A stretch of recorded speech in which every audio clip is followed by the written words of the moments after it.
All right, guys, tonight, secret number 2, where to sell, when to sell, and what to sell. How to avoid expensive mistakes, dangerous situations, stay safe, sailing, even if you have no experience. And that's what we're going to cover tonight, guys. It's going to be where to sell, when to sell, and what to sell. Where is based on navigation, when is based on weather, and what to sell is the boat that you end up buying. So those are important things that we're going to talk about tonight. And I'm excited about it, and I know you guys will be too.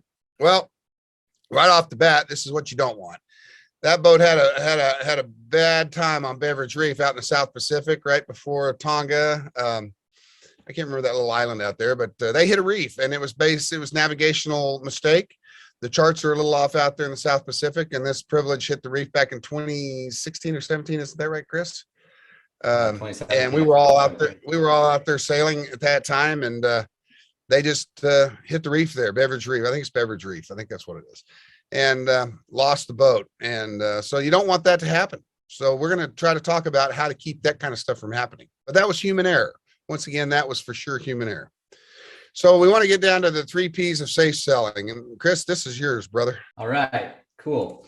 Good to see everybody today. Nice to see everybody back on here. So the 3 P's of safe sailing, guys, we're going to talk about today.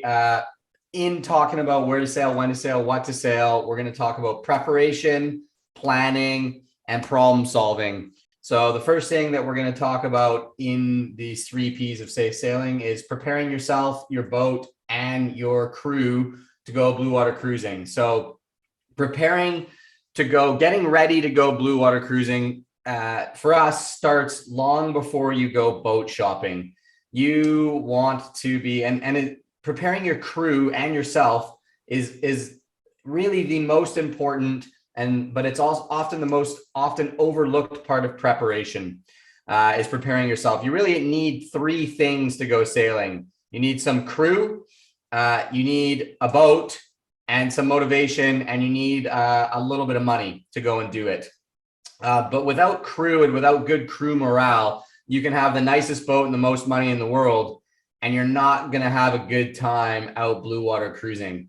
So taking the time to make sure that you have a good relationship with your crew, that you guys are all on board on the same page together. And when I say crew, I mean, the people you're going to be spending time on your boat with. So maybe that's your wife or your husband or your kids, the permanent crew that's going to be with you on the boat.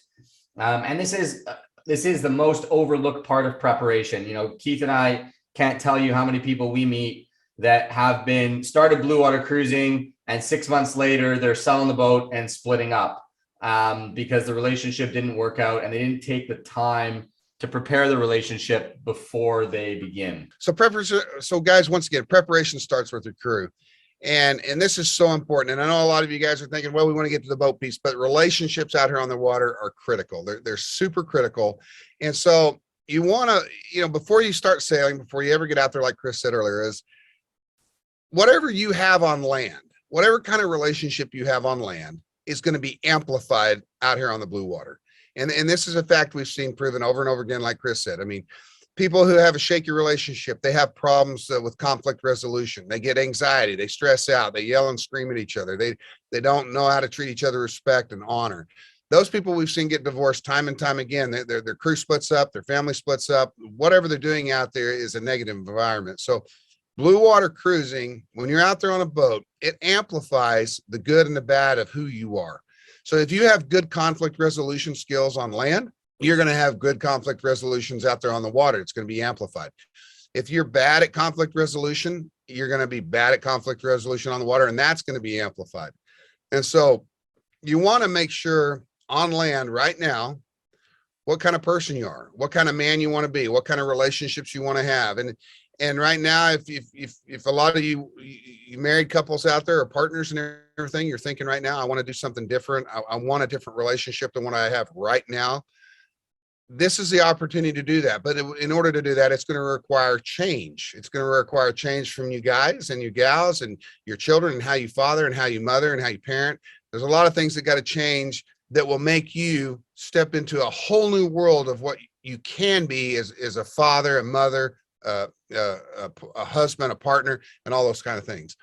And so one of the important things you want to think about as the captain when you get ready is you need to make this an adventure that your whole family, not you make it the adventure, but make it an adventure that they want. They all have their own expectations. They all have their ideas of what they think blue water cruising is going to be about. And it's not just your vision and your dream. You have to take their vision and their expectation and their dreams into consideration and bring that to the forefront when you're cruising. You want to include your crew in decisions and share the highs and the lows, and be committed to how your family's dreams can be realized through this lifestyle. And I'll give you an example of that. Anecdote of that is, a good example is we came out here to cruise blue water. When we first started, my kids love skateboarding and they love scootering, riding the scooters. You guys have seen Finn and Jack. They love skateboarding, and Kate. They also like all the water stuff, but they like that skateboarding. And there's only skate parks and stuff in towns and cities and ports and marinas. And I really don't like to go to those places. But if I'm going to be true to them and true to this whole, it's not just about me, then I got to say, you know what? I want my children to enjoy this adventure as much as I am. So I'm going to go to those places that might be out of the way and hang out at those skate parks so that my children can enjoy this in their own way, in their own time. Same with my wife. My wife likes every once in a while pulling into a marina, getting her hair done, getting her nails done, going shopping at a nice shopping mall, and just spending some time in those kind of environments. And if I'm not willing to enable them to enjoy their version, their vision of this dream, then I'm not being a very good captain. And all I'm doing is building a time bomb that's going to go off and it's going to blow up in my face one day. So including your crew, including all of them in this is very important. That's the main thing I want to talk about there. Chris, you got anything to add to that? No, that's it, man. You covered it. All right. So let's get down to this. And we get this question more than when it comes to couples and marriages and family, we get this question number one. So how do I make my wife or husband go cruising? I mean, how many times have you heard it, Chris? We've heard it a million times. And the realistic answer is that you don't. You can't change your wife, you can't change your husband, and you can't change your kids. They are who they are, and that's what it's going to be. And so if you try to change them, it's not going to work out well. And we've seen that happen time and time and again. That wife says, well, I'm going to go along with my husband. I'm going to support his dreams out here. We're going to go out here and we're going to go cruising. Next thing you know, they're cruising to the lawyer's office. And it was a different kind of blue water cruising. So it didn't really work out for them. And the better question is how do I show him or her this will be a great life for them and a great thing for our relationship? And what we found in all our courses that we teach and all the coaching we do is women love this idea. Wives love this idea because they think it's going to, and you're right to think it, that it's going to strengthen their relationships. They're going to get closer to their children. They're going to get closer to their husbands. They're going to create this new relationship where there's no distractions. And that is true. But that's only true if you husbands and you partners and you captains out there, whoever's running the show or guiding the vessel, if you are humbling yourself enough to say, I want to be a different kind of husband. And a lot of you guys don't have this problem. A lot of you people out there have great relationships. All this stuff is fixed. But for the most part, I've seen in the last 6 years that all of us are on some part of this journey to better our relationships. And I know you guys aren't thinking, well, this isn't talking about boats and where to sail and when to sail. We're going to get to that. Don't worry. But this is so important because if you don't have this foundation, none of the other stuff matters. It doesn't matter what boat you buy. It doesn't matter when you go cruising or where you're going to go cruising. You're going to have storms all the time, whether they're real storms or mental storms and emotional storms.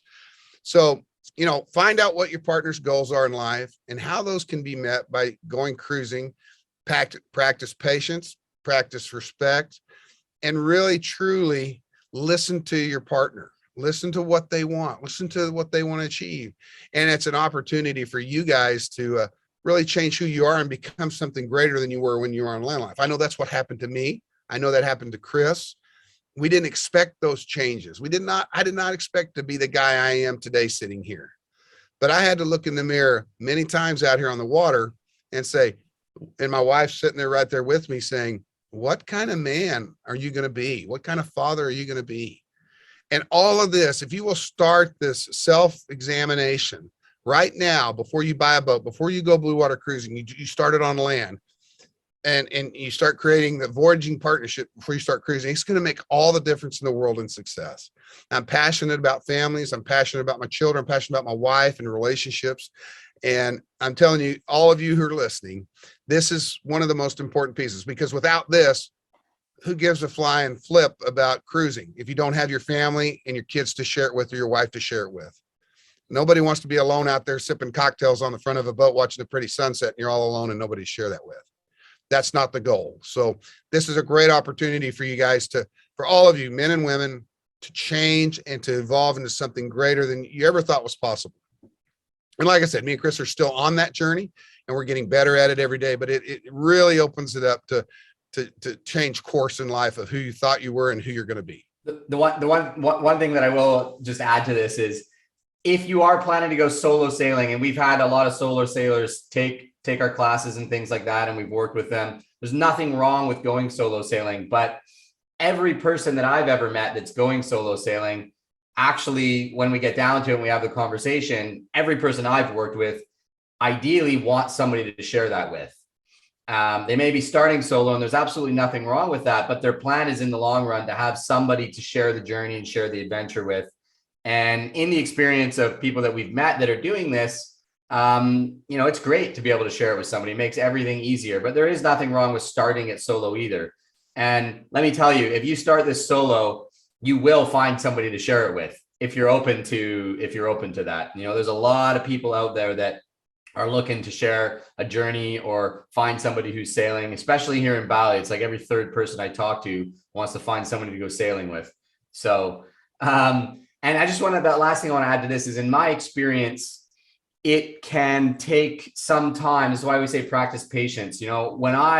It was, and this can be women or men, it was my dream to do this originally. It wasn't Sila's dream to go blue water cruising.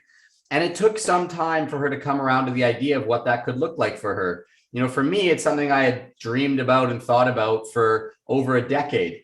When I presented the idea to her, it was the first time she really ever heard about it. And so I needed to set my expectations around that in a way that, not to think that, oh, she's going to be on board right away, that it was going to take some time. And this works both ways. We hear it from the ladies as well as the men. There's some women out there that it's their dream and they need to get their husbands on board. So in the interest of time, we'll keep motoring. We could talk about this one for a while. It really is a key thing, but Keith, take this one away if you like. All right, guys. So a big issue here is communicating your dream. And most women do not want to end up single. Just like Chris said, we covered that.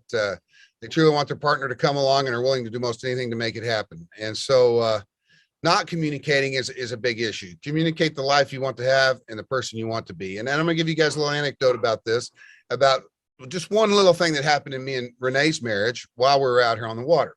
So when we first bought the boat, and it was Renee's idea and my idea to do this, it just wasn't my deal. It was both of ours. We wanted to change our lives and we wanted to do something. And when I came out here, when we started this, neither one of us knew anything about sailing. And I told Renee, I said, Renee, I'm going to need you to be my partner out here in this sailing thing. I'm going to need you to be my partner. I can't do this by myself. The kids don't know what they're doing. You're the only smart one I got here that can help me do this. And so I had this expectation in my head that Renee was going to be my partner in sailing. She was going to be my helpmate. She's going to be the person I counted on to make the boat go. When we had issues, she's going to be right there with it. And I don't think Renee realized what she signed up for in that area, and neither did I. But as we got out there, Renee didn't like sailing. She didn't like learning the ropes and learning how to raise a sail up or navigating or doing any of that stuff. Matter of fact, she had zero interest in that, and it was really a drag on her and a burden on her. And so I built up resentment to her on that. I started having resentment to her on that, and I felt like we weren't a team. Well, along came YouTube, and we started doing YouTube, and Renee was super passionate about video making. She always has been, and she has real talent for that. And so she wanted a partner and a team to help her make YouTube videos. And we got in more arguments about YouTube. She goes, we're just not on the same team when it comes to YouTube. We're just not a good team. We're just not a good partnership. And I would say the same thing about the sailing. I said, well, you don't ever help me sail. I'm always doing everything on the boat. I'm always making this go and this go and this go. And what me and Renee had to realize there is we are a great team. And then we each have our strengths, and we had these expectations of the other partner that we wanted them to fit in a certain box that we just didn't fit in. And so communicating your dreams and understanding expectations of your spouse, your partner, your children, everywhere is super important. And what me and Renee finally reconciled about year 2 out of the box is that I'm okay with you not being my partner in sailing and running the boat. And she had to get okay with me not being happy about they're, being on fire about being passionate about YouTube and realizing that I'm still her partner. I'm still her teammate, even though when she wants to talk to me about video and editing and shooting scenes, she sees my eyes roll back in my head. And she recognizes that's just not a passion of mine. And just like scuba diving or kiting or those kind of things are not a passion of hers. I always wanted her to kite with us and stuff like that. So that's just a quick anecdote. We're going to run along because I'm going over some of this stuff, but it's just so important to understand expectations. And anyway, we'll move on. That communicating your dream is so important, and understanding each other and setting realistic expectations for each other or for yourself, and not expecting your partner to have the same expectations you have. All right. Homeschooling. This is one we get a lot of questions on. I'm not going to cover this in too depth, but we are going to cover it a little bit. And this is all coming from Renee. I'm just delivering the message here. But when you first go out there and you start cruising and you start blue water cruising, a lot of you guys will put a lot of pressure on yourself. I've got to keep up. I've got to keep up. My kids have got to be doing rocket science by the 2nd grade. If they're not doing physics and calculus by 3rd grade, I'm just not giving my children what they need.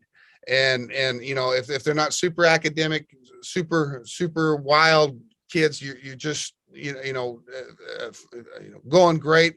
I'm getting blah, blah. How are you guys doing tonight? Anyway, you put pressure on yourself to keep up. And so the first year, just take that first year off. Take 6 months to a year off when you get out there on the water, and don't school at all. I mean, you don't need to. Don't put that burden on yourself. Instead, let your children learn sailing, learn the cruising lifestyle, learn all that stuff. There's plenty to learn out there, and they're going to learn a lot more things that are more valuable. They're going to learn common sense. They're going to learn how you guys deal with each other, because they're going to see mom and dad interacting every day with each other. So you guys are going to have the opportunity to show them what a first-class marriage you got, because it's going to be tested. There's no doubt about that. Homeschooling is not complicated. And Renee nailed this a long time ago. She said, you just need to be one day ahead of what your kids know or where they're at. One day ahead. That's all you got to be. You don't got to plan the rest of their academic life right now. You don't need to worry about what their peers are doing back in the world. You just need to think about, what do you want your kids to be doing? And once again, very important, stop comparing. Get rid of your preconceived ideas of where you think your kids should be based on what everyone else is doing back in the world. I never went to college and never had university, and everybody who went to university and had all those degrees, and I'm not trying to be arrogant when I say this, they all worked for me. And I'm saying that we have these ideas about academics and education. You do need an education. You're going to go be a doctor, an engineer, a lawyer. You do have to have advanced degrees, but success just doesn't come from that. And so try to rethink education. If you're going to go blue water cruising, think about what's really important. I mean, common sense and relationships are very important. So those are some of the things on homeschooling that we feel we feel passionate about, and we're just passing a little bit of that on to you guys. Chris, you got anything to add there? No, nailed it, man. And you are passionate about it. I am. I can talk about it all night long. Awesome. And guys, just as a reminder, again, this is not, this is not boats, this is not the fun stuff that everybody likes to talk about, but this is the stuff that makes or breaks the success of the blue water cruising adventure. And Keith and I have lived this, and we live it with people every day. And this is why we're sharing this stuff with you, because this is the stuff that when you spend the time to think about it, we have a saying in blue water cruising, what we do, that going blue water cruising is only 10% sailing. It's only 10% learning how to sail.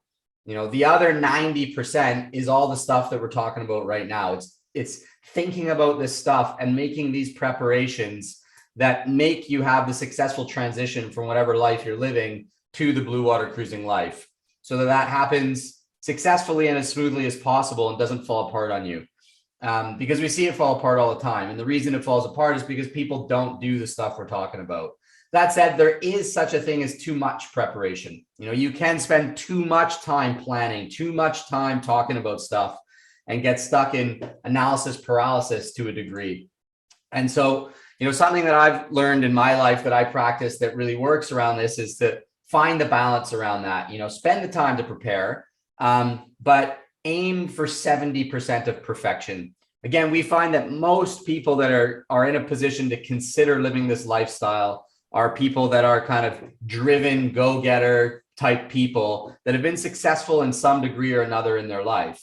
And those type of people, in my experience, are typically some type of perfectionist. They like things to look perfect, to be perfect. At least that's true for me.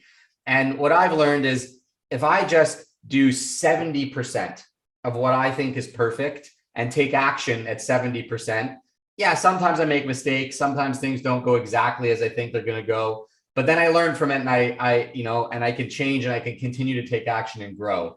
And that's way better than waiting for things to be perfect to take action. Because if you do that, you're never going to do it. And we see that happen all the time too. People are waiting for the perfect boat.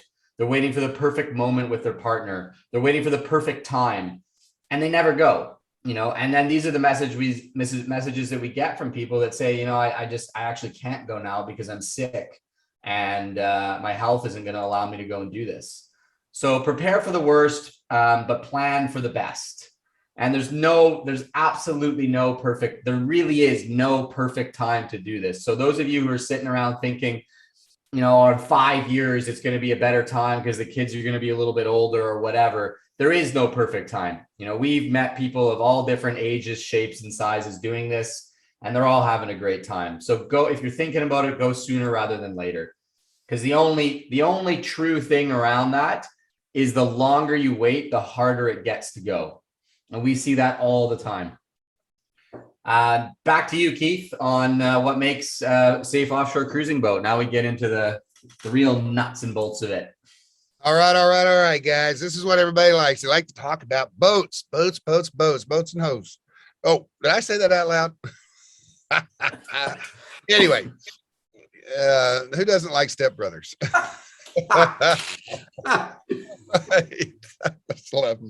Okay, we're gonna leave out the other part. All right, so size, guys. I could go on and on here.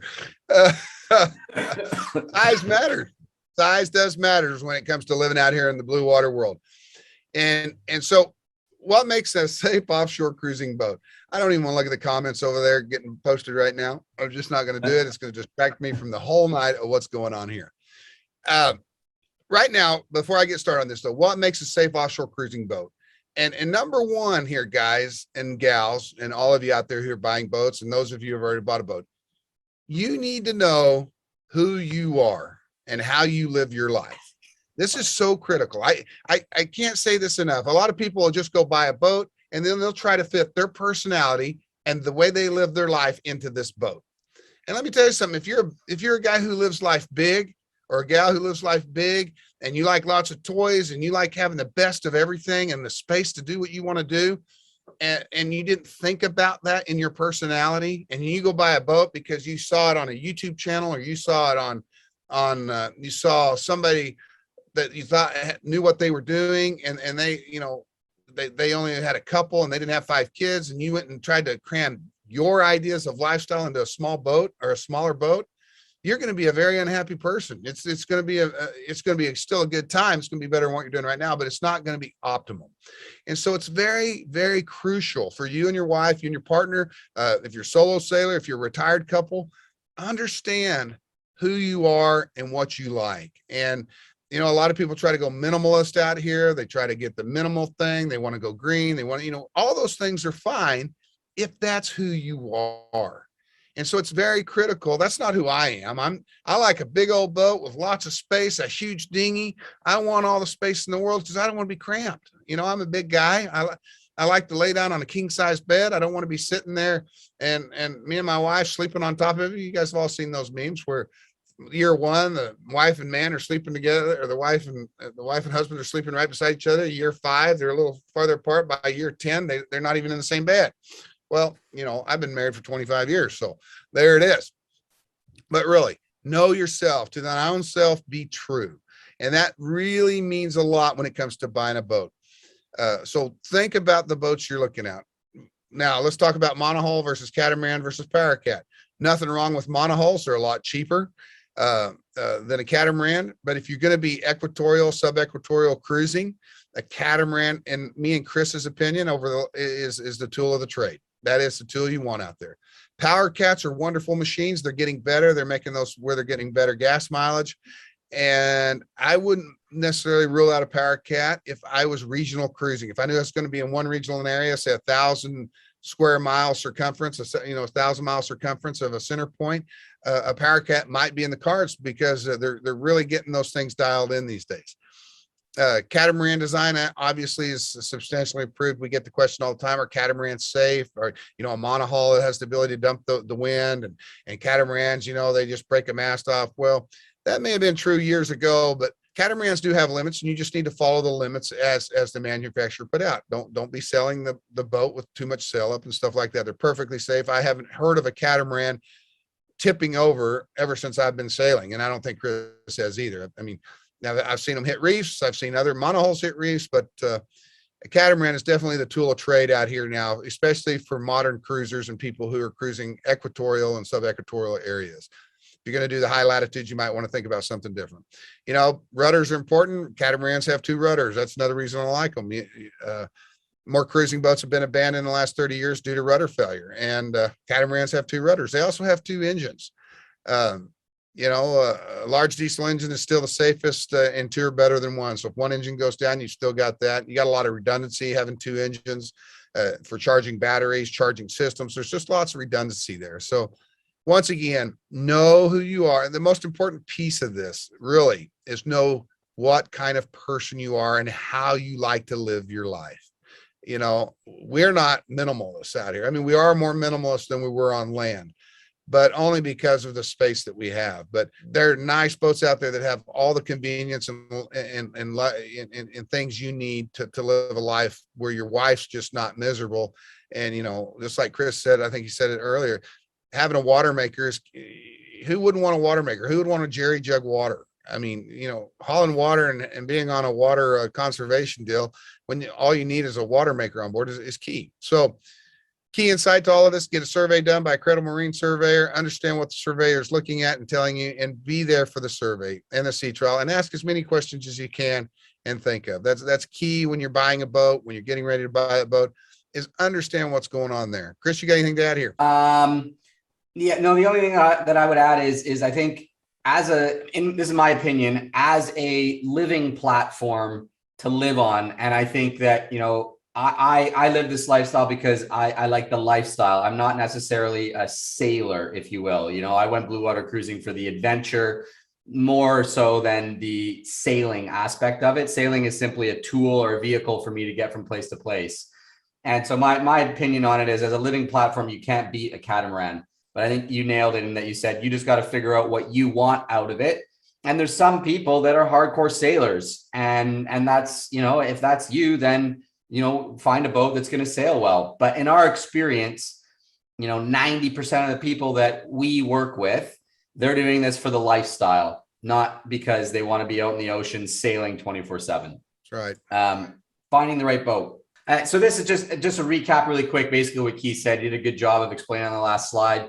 A big thing in trying to find the right boat for you is, again, start with what you want, start with who you are, but also you want to look at as many different types of boats as you possibly can.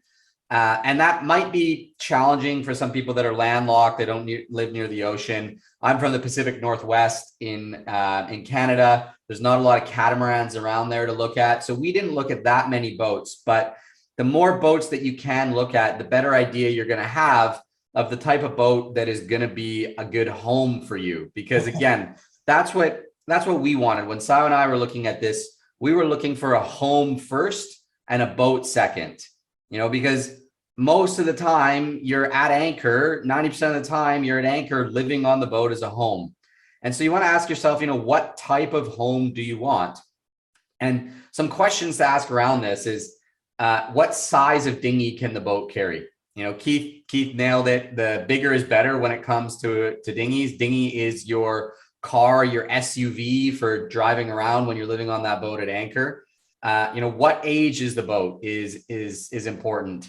What does it feel like a home when you walk onto it? That was the first criteria for us. When we walked onto a boat, it was like looking around. We wanted to spend as much time on that as possible. And did it really feel good? Was it a place? Was it a space we wanted to hang out in? And that was the question we asked before any of the other boat related stuff. Then, is it seaworthy and safe? Is it ready to sail now? Most of the people, myself, Keith, when we were doing this, we didn't want to spend we didn't even want to spend 6 months on the hard fixing things on the boat, never mind a project boat that you might spend 2, 3, 4, 5 years fixing. Most of the people we work with too, they're doing this because they want to go blue water cruising now. They want to live the adventure now. So you want a boat that's ready to sail now. And is it located somewhere that you want to sail? Just to give you a quick example on that one, we bought our boat in the South Pacific already. And so, some people, again, might want to do the trip across the Pacific. But for us, we got to spend, rather than doing that, we got to spend 2.5 years sailing and spending way more time at anchor in all the beautiful islands in the South Pacific and less time sailing, which worked for us. That worked particularly for my wife. That's what we wanted. So again, get clear on what you want, and that's going to dictate the boat that's going to work well for you.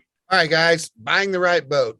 And everybody wants to know used versus new. What is the market like? What's going on? All these different things and everything like that. So right now, the boat buying market, and I'm just going to touch on a little bit, the boat buying market is hard right now. It's softening up. I see it softening up. Chris, we both feel like it's softening up. And it's at least leveling out where there's getting more choices of boats. Boats are staying on the market a little bit longer. They're still moving fast, but it's starting to slow up with inflation and stuff like that. And so right now, I would be very cautious. There's some deals out there, but I'd be very cautious about buying a boat today. And unless you find a really good deal, be willing to wait and be ready to move. Have your cash, have everything ready to go. When you do find that boat you like, you think you found the one that's going to fit the mission. Used versus new.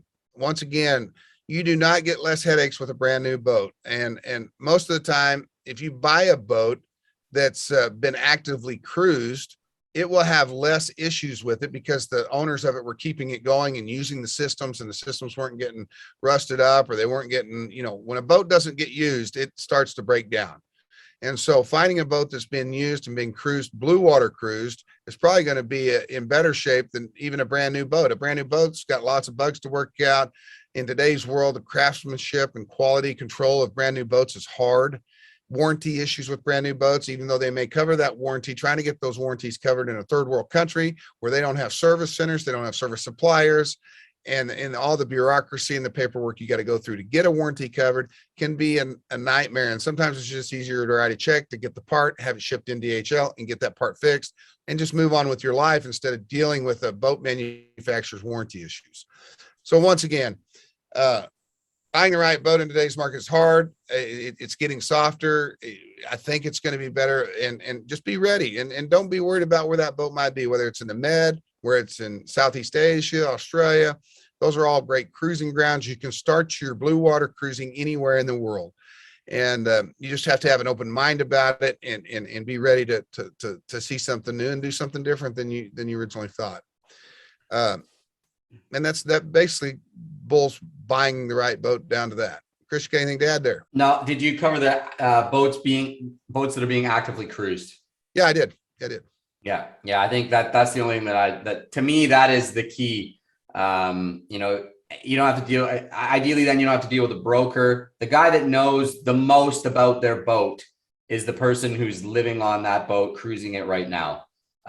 No broker is going to know more than somebody that's actively cruising their boat. And those are really the best boats to find. They're also the hardest boats to find because there's not that many of them. And I'll add this to you guys. I know we get a lot of questions about boat brokers, and you guys know, if you watch the show, you know how I feel about brokers. But I challenge all of you, if you have to use a boat broker, find a boat broker, if you can, that has actually taken his family and went cruising for 3 or 4 years and knows the mission, knows the lifestyle, and has done it. Most boat brokers are guys who want to get rich quick. They live on the coast. Maybe they're racers. They race sailboats, and they think they know sailing, and they probably do know sailing better than I do. But they don't know the blue water cruising lifestyle. Therefore, they don't know the mission. Therefore, they do not understand your needs as a future blue water cruiser. Let's talk a little bit about insurance. Yes, this is a hard one, guys. We get this is the hardest question. We get this question a lot. We've seen it in the feeds. We've seen it in all the groups, and insurance is tough right now. There's more yachties out there that want insurance than there are insurance companies. And so the insurance companies right now, there's probably only 2 or 3 that offer blue water insurance around the world. And so they can pick and choose who their clients are, and they can charge whatever money they want to charge. It's not easy. Every year I have to deal with insurance, and it's never easy because we are traveling from region to region to region, different risk associated with those regions. And so it's always hard for us when you're regional sailing, like if you're just regional sailing in Indonesia or Bali, it's going to be a lot easier to get insurance because the insurance company knows the risks there. They understand the risk there, or like the coast of Australia or the Caribbean, they know what's happening. But for a guy like me who's blue water cruising, they don't know if my boat's going to break down, if there's going to be damage, where are they going to get it fixed? How are they going to get the resources out there in the middle of the South Pacific to fix it, or the Indian Ocean? You know, those are a lot of things insurance companies have to overcome. And it's a tough market right now, for sure. Health insurance versus boat insurance. You definitely want to be thinking about health insurance, international health insurance out here on the water. Me and Renee have international health insurance. It doesn't cover, you know, it's catastrophic insurance. Once again, it only covers us if we get put in the hospital and we have to stay overnight, and it does cover the catastrophic things. And the same with boat insurance. If you can self-insure more on the boat, raise your premiums, raise your deductibles, try to just insure for catastrophic things to bring the cost down. You know, insuring for a total loss versus insuring every small thing. Insurance companies don't like to insure all the little nuts and bolts. They raise the prices for that. They charge a premium for that. Once again, raising the deductible to work through crew and experience requirements. A lot of people have to have captains. You know, that's a big requirement now. They want a captain on board, or they want people who have done that passage before to be with you when you're doing a passage to give you insurance. Maybe work it out with them that you have a higher deductible on that passage, so you don't have to take a captain with you. Different things like that. Be creative, have an open mind, and try to work with your broker and your underwriter to get that insurance down and mitigate the risk for them as well as yourself. Chris, anything to add there? No, you nailed it. Yeah, it's a tough market. I think the one thing I would add is the market is cyclical, like any market. You know, if you look at the insurance market for blue water cruising over the last couple decades, it ebbs and it flows. At some point, more underwriters will come back into the market, and the landscape's going to change. We're just in a tough period of the market right now.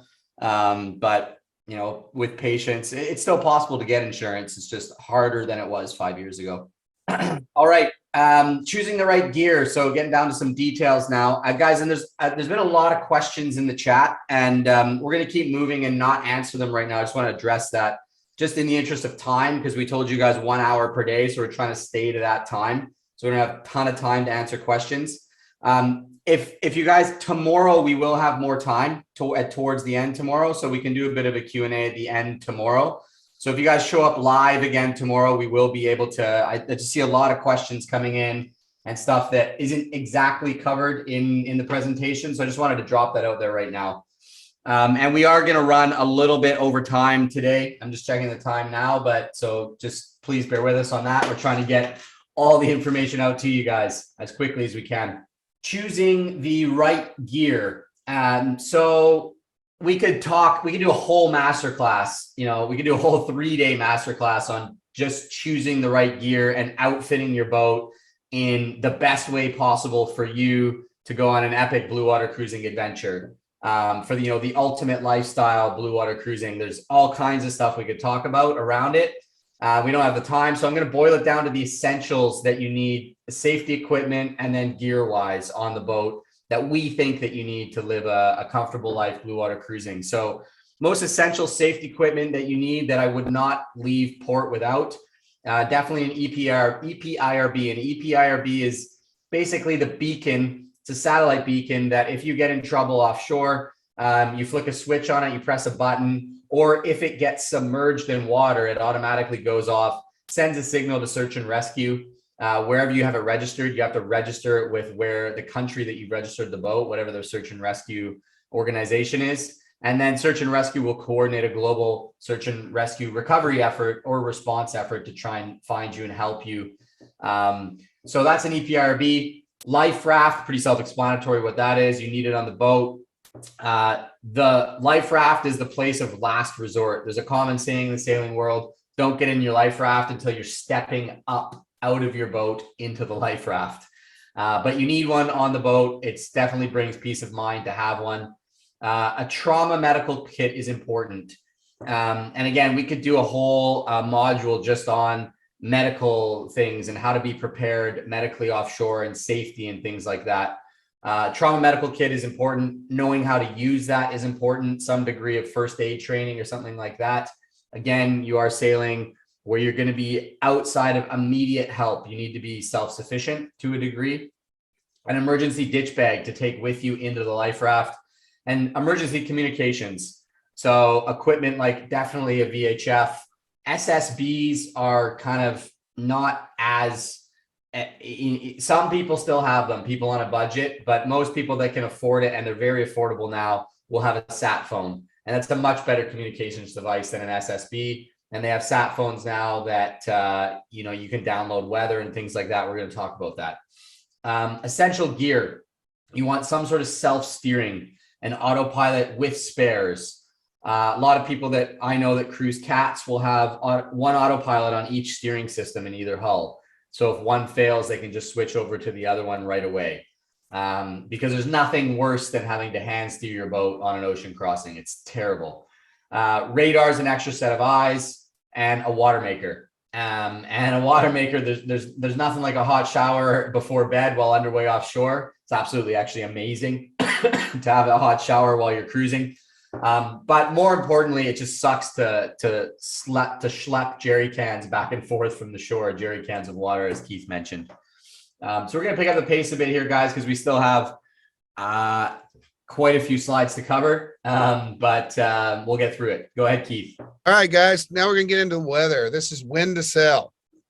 And obviously, you don't want to be selling like the picture on the left. You want to be in the picture on the right, sitting on a hook in some green water somewhere, just enjoying the afternoon.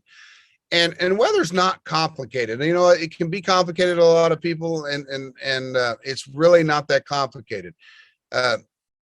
The main thing I challenge all of you to do is wherever you're going to go sailing, when you first start, and even if you're brand new and you're fixing to go out there and start sailing, if you're going to, let's say you're leaving from Fort Lauderdale and you're going down into the Caribbean, just study the weather patterns from the coast of Africa across the Caribbean and just start watching them every day. If you're truly going to do this, just start watching weather patterns. Watch them on the different platforms, whatever platform you're using, weather routing software, whatever you're using. Just start watching the winds and the weather out there. Learn the big picture of weather patterns, of where to sail and when. Avoiding cyclone areas. We do not sail during cyclone seasons, and we do not sail in hurricane seasons. And in the Northern Hemisphere, it's from November 30th to April 30th. In the South Pacific, all around the world, it's April 30th to November 30th. And then there's some regional areas that have tropical disturbances and storms like the Bay of Bengal and stuff like that, where you've got to be careful. But most of the time, in anywhere in the world, in the Northern Hemisphere, it's the same on all around the world, and the same in the Southern Hemisphere. So if you're going to sell in those parts of the world, it's okay to sell in those parts of the world during the cyclone seasons, but you have to have a plan to get out of there if you see in the 5 or 10 day forecast that a cyclone is likely to develop in your area. In the South Pacific, that's hard to do. If you're in Fiji and a cyclone develops, you've got at least a 10-day crossing to New Zealand to get out of that cyclone area, or a 5 or 6 day crossing to go north to the equator. So you want to watch those kind of things. In the Caribbean, it's very easy to sail in the Caribbean during cyclone season because you can go right down to latitude 12 north, and you can be out of the cyclone zone in Grenada. And that's only 200 or 300 miles, depending on where you're at. 400 miles from St. Martin, 400 or 500 miles from Puerto Rico. So you can get south and you can run from a storm. It's not running from a storm. You got plenty of time. There's plenty of great technology out today predicting storm prediction is way good today. And so you don't really got to worry about that. But you don't want to be sailing or have a plan when you're in cyclone season of where to go. And basically, me and Chris, we sail out of cyclone season. When cyclone season is going, we want to be somewhere else. That's also going to cheapen up your insurance. Insurance companies don't like to cover boats that are in cyclone zones during the season.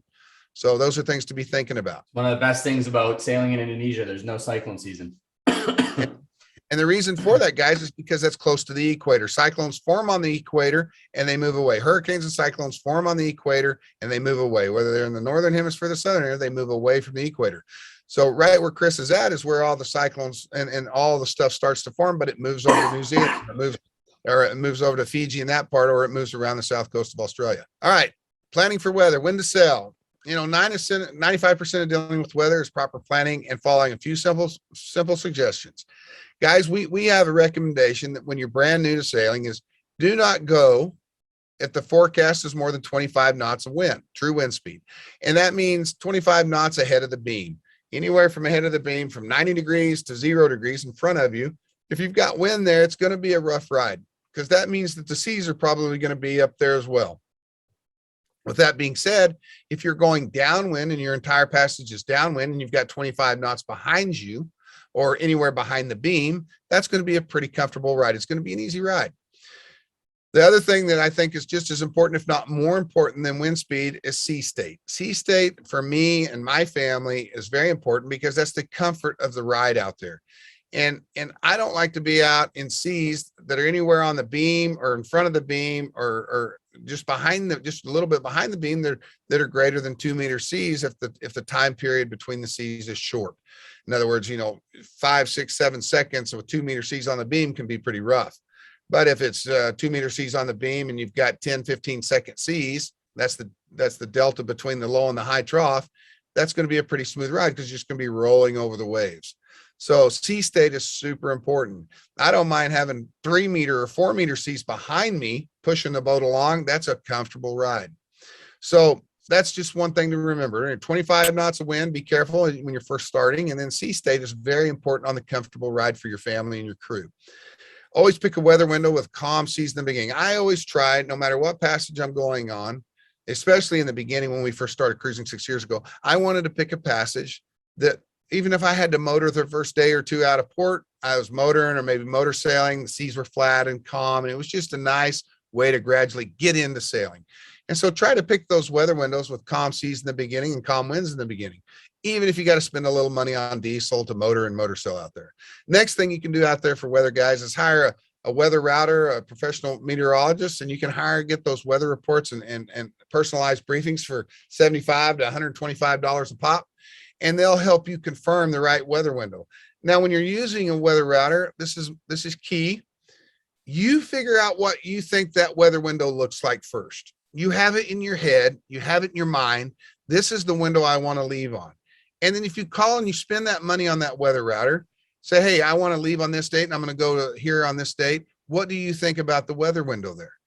And you don't give him any idea what you're thinking. Don't tell he or she what you're thinking about your weather window. Let him tell you what he thinks about your window, because you don't want to prejudice him or give him bias towards maybe thinking, well, I want to please these people. I want to comfort them. So always use that weather router, that meteorologist to confirm your weather prediction abilities. And that's very important to boost your confidence, because if you call the weather router up and he says, no, I wouldn't go on there, and you had it in your mind, this is a great weather window, but the weather router said it's not a great weather window, then that's an educational step for you to learn more. And maybe you need to study weather a little more to get your windows right. So maybe the meteorologist's weather forecast lines up with yours. Use professional weather routing software. There's lots of different professional weather routing softwares out there to use. So those are another good resource. In 50,000 miles, I have never had passages I disliked. I mean, I've had passages I've disliked, but I've never had a passages that I felt was unsafe. I've disliked a lot of passages because either there was not enough wind or there was too much wind but they were never unsafe. I've never felt unsafe out on the ocean in all the years. So that's just some food for thought. I've just never felt unsafe. And that's basically weather right there, guys. It's not complicated. It's not hard. You can learn a lot on YouTube. You can learn a lot online about weather. And the main thing you need to know about weather is lows and highs. And so just understand what low pressure systems are and high pressure systems are out there. And that'll give you a little more insight into ocean weather.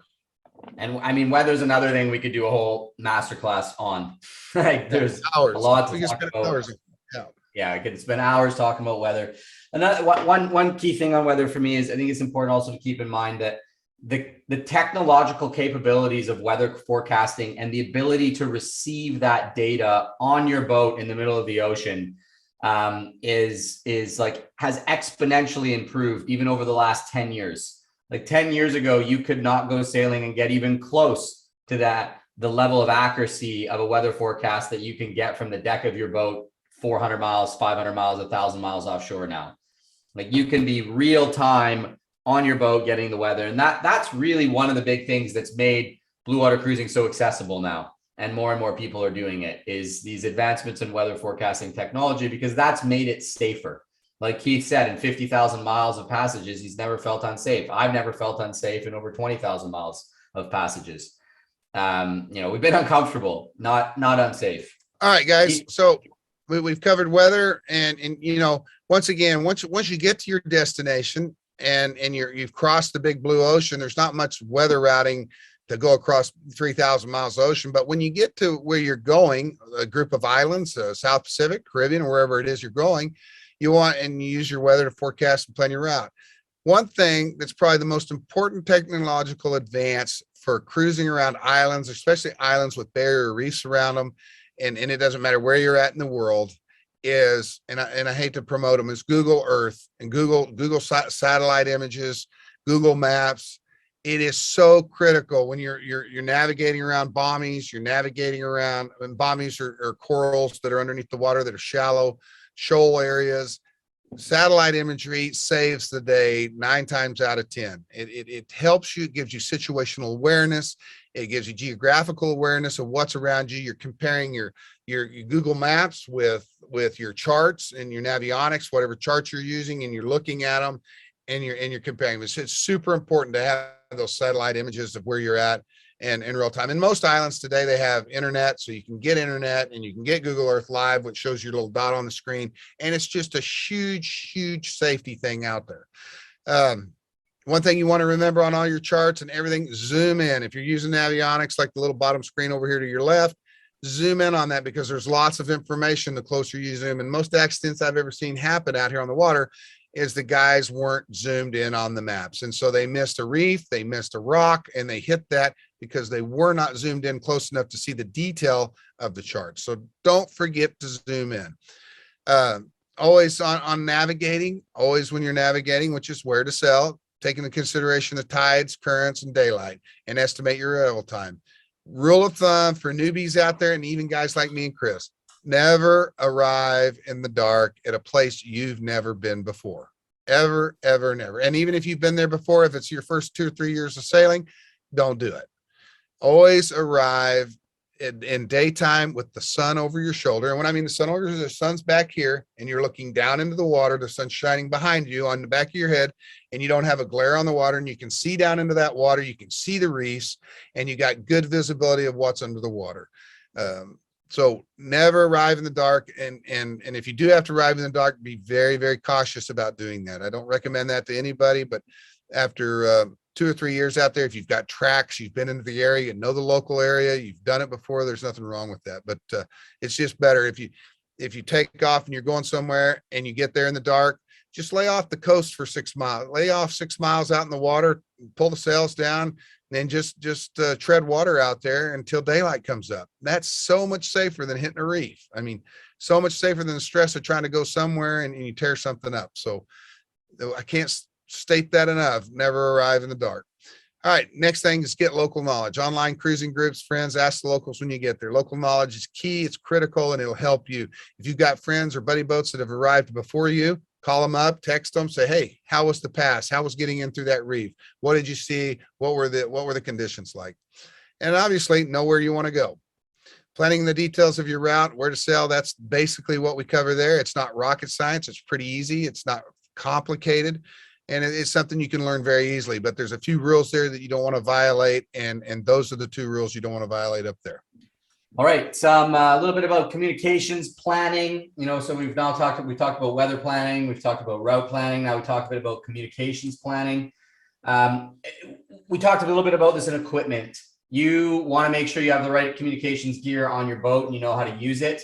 The one piece of gear that can give you the confidence to go now, again, this is one of these things that's a technological improvement that's new in the last, and the availability of it and the cost of it is way less than it's ever been. And this was true for me. It's true for a lot of people that I've worked with. Having this device on the boat, which is a satellite phone, basically, that you can use with your phone, it gives you the ability to communicate to people via the phone, via text message, via email, when you're offshore, and you can talk to them on land, real time on the phone. There's a guy I worked with, and he called this satellite phone a friend. You know, it was he said that the reason that he left was because he had this device. So he knew if he was in trouble, he would be able to call somebody and they could talk him through the situation. Trouble in that, you know, he was unsure about something. So having this communications ability to be able to stay connected with experienced sailors on other boats, on shore, can give you that confidence, that extra little bit of confidence you need to set out on that first trip. So, and if you're unsure about something, you're only a phone call or text message away for asking for help. Lastly, I want to talk about problem solving. And this is something we hear a lot as well. A lot of people ask us, how do I know that I'm going to be able to deal with problems when they come up and I'm offshore? You know, when you're anchored in a remote atoll, like in the photo here, and the toilet breaks, you can't call the plumber. Or when you're, you know, at sea somewhere and a part fails on the engine, the impeller fails, you can't call the mechanic. You need to fix it yourself. And how do you know you're going to be able to do that? Well, I think if you follow something that we call the 5 S's, in my experience and Keith's experience and the experience of everybody that we've worked with, 99.99% of problems that you have blue water cruising are solvable problems. As long as you remain calm, you work the problem, you will find a solution. As long as you've, again, gone through the preparation and planning stage. By the time that you get out there, you're going to be able to solve these problems. One of the keys to this is a few things. What are the 5 S's? So number 1 is situational awareness. This is key, guys, because most of the problems that come up, if you create and maintain a routine, especially early on, when you go and follow checklists to run daily checks on all systems of the boat, whether you're sailing or you're at anchor, you're just constantly looking things. You're constantly looking at the rig. You're constantly looking in the engine room. You're constantly checking the sails. You're looking at the anchor every time before you put it down to make sure that you've got a lock wire on the anchor shackle so that it doesn't come undone and you lose the anchor. If you're just constantly remaining situationally aware, you're going to mitigate the bulk of the problems that could come up before they become problems. Or if there's a small problem, you're going to be able to solve it before it becomes a big problem. Because catastrophic problems don't just come out of nowhere. They come as a series of cascading small problems that turn into big problems. So situational awareness is key when it comes to that, to preventing catastrophic problems. A schedule. Create and follow a watch schedule to ensure that everyone's getting adequate rest.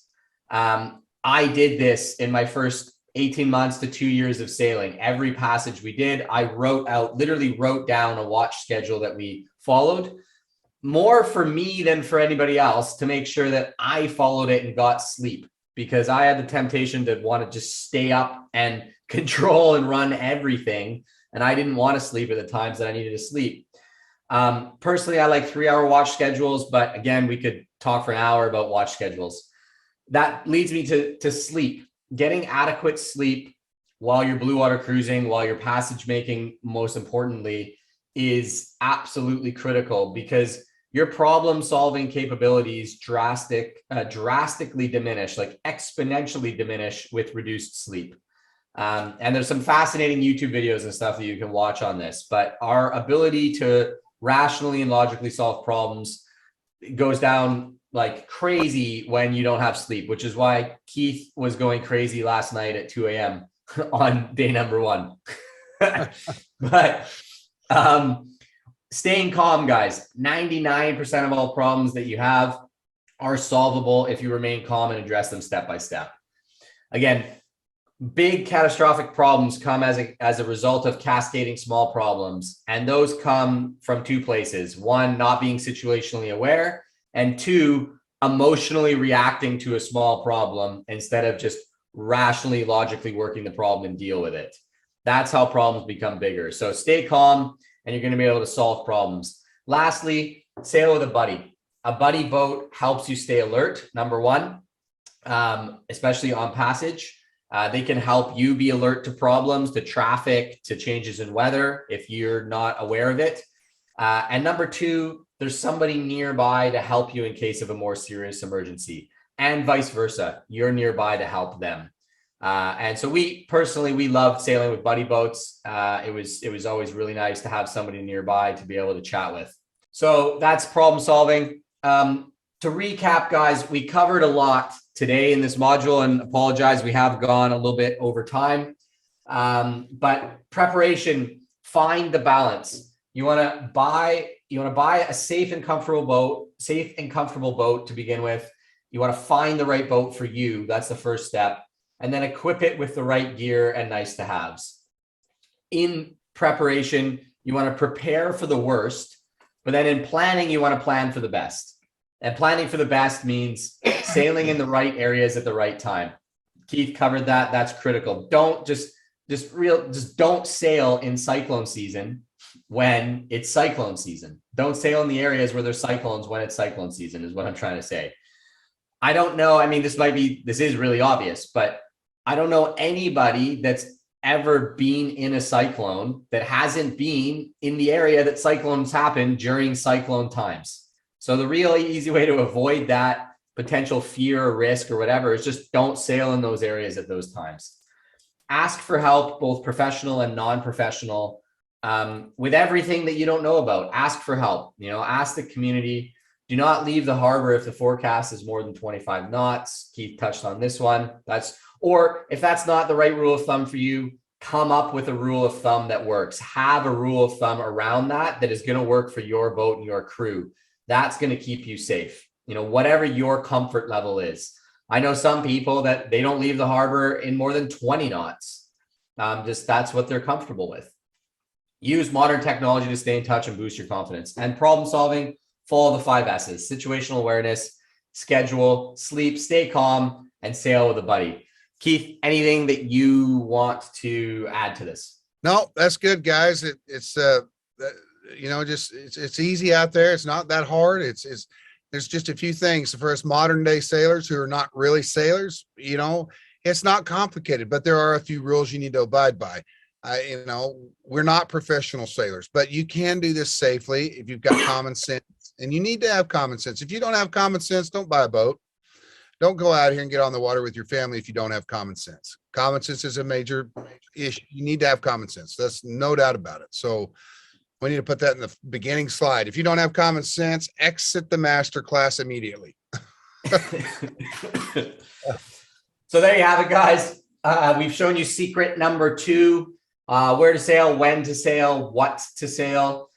And again, we covered as much as we can in the last, over an hour now. But hopefully at the end of this, you now know how to avoid expensive mistakes, dangerous situations, and stay safe sailing, even if you have no experience. And you're going to do this by taking the time to learn what's needed to stay safe, to prepare, plan your cruise, plan what you want to do, properly prepare, and have tools to problem solve along the way. So now you can stop worrying about what could go wrong and start taking steps to get out there on the blue water. And that's really what we want. Like we said yesterday, fear is the biggest thing that keeps people from doing this. So hopefully you're armed with a little more information now to push those fears to the side. It doesn't mean they're necessarily going to go away, but stop worrying about it, because if you plan for it and you prepare for it, you don't really need to worry about it. You're going to know how to deal with it when the problems come up, and you can just take the steps you need to get out cruising on the blue water. That, guys, is the end of day 2 today. Again, there was a ton of questions in the chat, specific questions. Like I saw some around pets, around weather, around other systems to have on board the boat. And again, we don't have the time to get into those today, but tomorrow we'll carve out a little bit of time at the end when we're done everything to do a Q&A. And if you guys write your questions down, we'll do our best to answer those then. So make sure you show up live tomorrow, and then we can answer those questions for you if you guys are able to show up live and answer them, or as many as we can. But yeah, tomorrow we're going to dive into secret number 3. This one I think is the most important of them all, as far as I'm concerned. If not now, when? How to prepare yourself, your crew, and your boat. We talked about the boat today, to make the decision to leave, even if you think you're not ready. So what's it actually take to make that decision to go, to actually cast the lines off and set off on your adventure? So we go live tomorrow, 4 p.m. Eastern time with that. Don't miss it. And again, show up live and we'll do our best to answer as many questions as we can. Keith, you want add anything to that? once again, guys, please show up tomorrow. We can't put all the knowledge we have in 3 hours. We have been doing this for a long time, and every subject we're covering here, we cover in depth on a lot of different ways. And so show up tomorrow. You're going to learn a lot more. We're going to answer a lot of questions in the Q&A tomorrow at the end of the thing, as many as we can. And there's just so much information that we can give you. We can spend days and weeks and hours giving you this information. You just can't do it all in a masterclass. So we look forward to seeing you guys tomorrow. Thank you for tuning in today from South Africa, where it's like 11:30 at night. And thank you all for dealing with me yesterday at 2 a.m. in the morning. And we look forward to seeing you guys tomorrow. So join us tomorrow at 4 p.m. Eastern Standard Time. Don't miss it, because it's going to be good. All right. Thanks, guys. We'll see you tomorrow. Thanks all.